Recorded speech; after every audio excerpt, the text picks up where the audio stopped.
네, 여러분 반갑습니다. 오늘도 성경 통독 미리 보기 시간이 찾아왔습니다. 이번 주에 우리가 함께 통독할 말씀은요, 이사야 37장부터 54장까지의 말씀이에요. 네, 우리 이번 주에도 계속적으로 이사야 말씀을 읽게 되는데요. 이번 주에 우리가 읽을 말씀은 지난주와 비슷하게 또 예언의 말씀들이 이어집니다. 우리가 36장, 지난주에 36장까지 보면서 36장에 갑자기 이제 그 이스라엘의 역사에 대한 내용이 부분이 나오는 걸 우리가 확인을 했죠.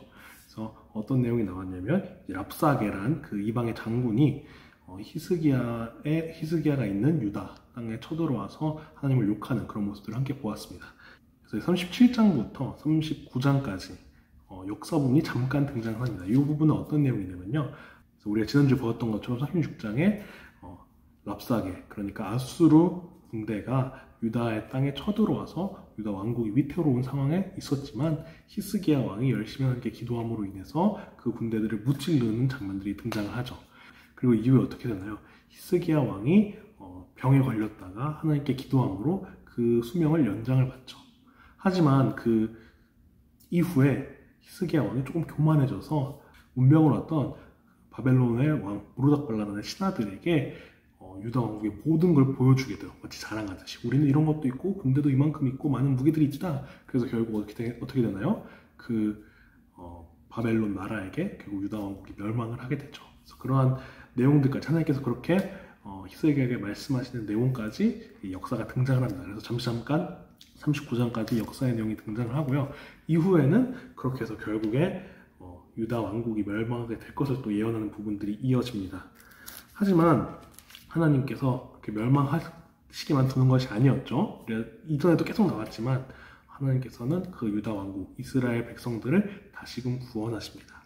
그래서 어떤 내용들이 나오냐면은 이스라엘 백성들이 정말 하나님께 죄를 지었던 내용들, 그러니까 히스기야도 그런 내용 중 하나겠죠. 그래서 그런 내용들이 우리가 보여지면서 이스라엘이 정말 하나님께 죄를 지었다는 것을 우리가 알 수 있지만 그러한 이스라엘 백성이더라도 하나님께서 다시금 구원해 주신다. 그래서 뭐 어떻게 하나님 말씀하시냐면은 버러지 같은 너와 야곱아 라고까지 말씀을 하세요. 41장에 보면은 정말 버러지와 같은, 벌레와 같은 이 이스라엘 백성들이지만 하나님께서 그 백성들을 다시금 구원하실 것이다 라는 얘기가 나옵니다. 누굴 통해서 구원하시죠? 바로 메시아 예수님을 통해서 구원을 하십니다.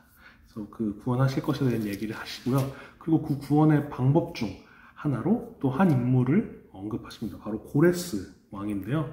이 고레스 왕의 칙령을 통해서 이스라엘 백성들이 다시금 돌아오게 되는 이후의 역사의 예언이 나오게 됩니다.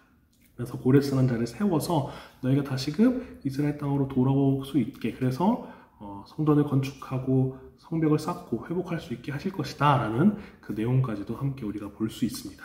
네, 그렇게 이번 주에도 우리가 함께 이사야의 그런 예언을 보면서 정말 너희 이스라엘 백성들이 너무나도 죄를 많이 지었다. 하지만 그러한 너희마저도 하나님께서 구원하실 것이다 라는 내용이 있다는 것을 우리가 또 함께 볼 수 있을 것 같아요. 어떻게 보면 또 이제 긴 내용들이겠지만요, 우리가 또 함께 이 예언의 말씀들을 보면서 정말 우리도 하나님께서 구원하실 것이다. 우리가 정말 이 힘든 상황 가운데, 우리가 코로나의 어려운 가운데 있을지라도 이스라엘 백성들을, 죄 많은 이스라엘 백성들을 구원하셨던 것처럼 우리 한 사람 한 사람, 지금의 상황에 놓인 우리도 하나님께서 구원하실 것이라는 것을 믿으면서 함께 우리 성경을 읽었으면 좋겠습니다. 네, 그럼 이번 주에도 우리 친구들 함께 전도사님하고 열심히 또 성경 읽도록 해요. 파이팅입니다.